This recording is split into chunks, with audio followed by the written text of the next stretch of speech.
Olá, Juca. Olá, Anistela. Obrigada por esta oportunidade de participar com as questões nesse programa, Juca, que afirma desesperar não pode acontecer. Desesperar jamais.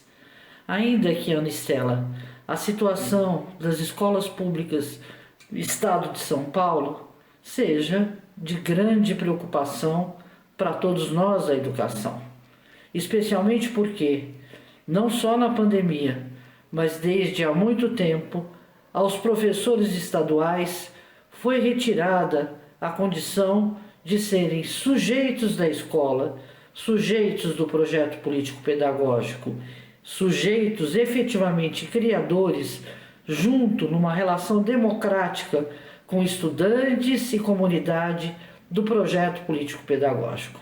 Então, a minha primeira questão vai por aí.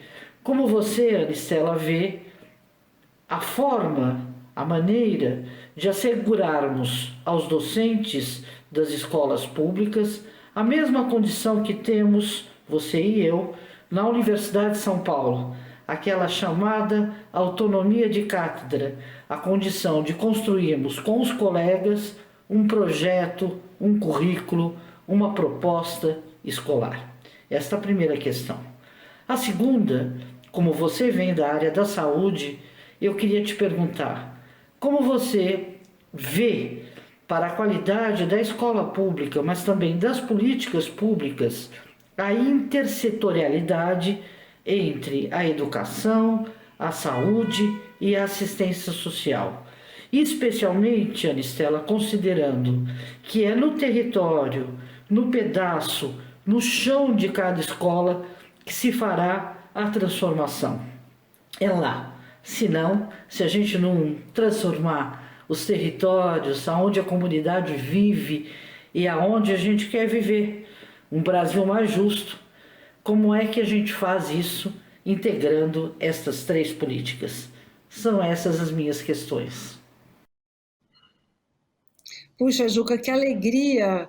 Além de estar aqui com você, que já é uma honra imensa, você trouxe pessoas aí maravilhosas. A professora Sônia Krupa é, né, a Lumena, a professora Sônia Krupa é uma pessoa que eu admiro demais, né, professora da Faculdade de Educação da USP, e uma pessoa que tem assim uma trajetória e também uma militância por um Brasil melhor, mais justo, muito especial, né?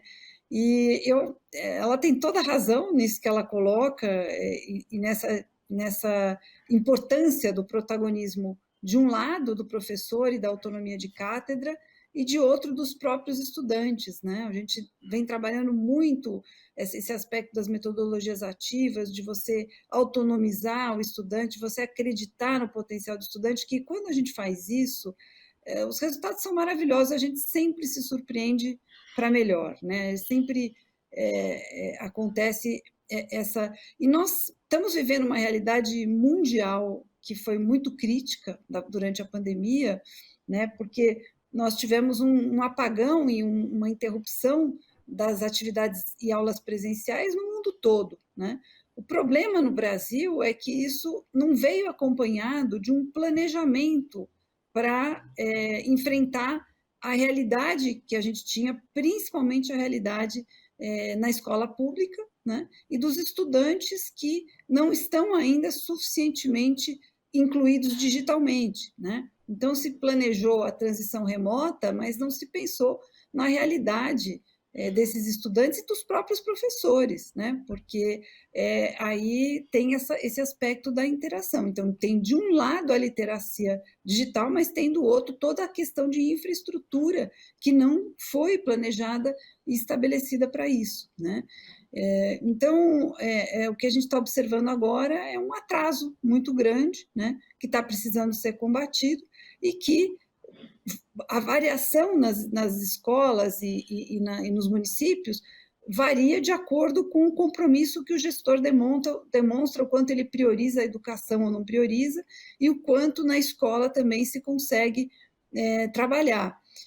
O que a gente tem visto como tendência internacional, e isso acho que é muito importante, é que seria um erro quando a gente vai tentar fazer assim vamos dizer assim, quando a gente vai fazer um inventário do que a gente perdeu nesse processo da pandemia, a nossa referência não pode ser exatamente o momento antes da pandemia, porque nós não vamos voltar para a mesma situação.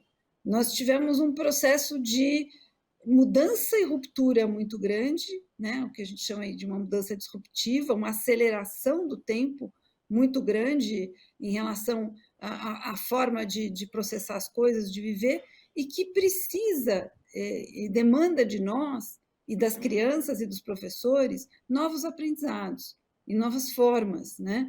Então, um pouco a pergunta é o que a gente pode aprender com aquilo que aconteceu na pandemia, o que deve ser permanente em relação àquilo que a gente viveu e o que deve voltar ou não, né? E isso passa muito também pelas habilidades que não são só pensar no conteúdo do que a gente ensina, mas nas habilidades socioemocionais, na regulação das emoções e das habilidades de convivência, de colaboração e até de contato e vivência, por exemplo, com a própria natureza e entre as pessoas, né? Então, eu acho que tem um chamado para nós na educação aí, né? Muito forte. E a educação, ela que move esse processo todo, né? Se não for pela educação, o nosso desenvolvimento ele não chega. E isso ocorre em todos os níveis, desde a educação infantil, que é importantíssima e fundamental, e tem que começar lá do 0 a 3 mesmo, né?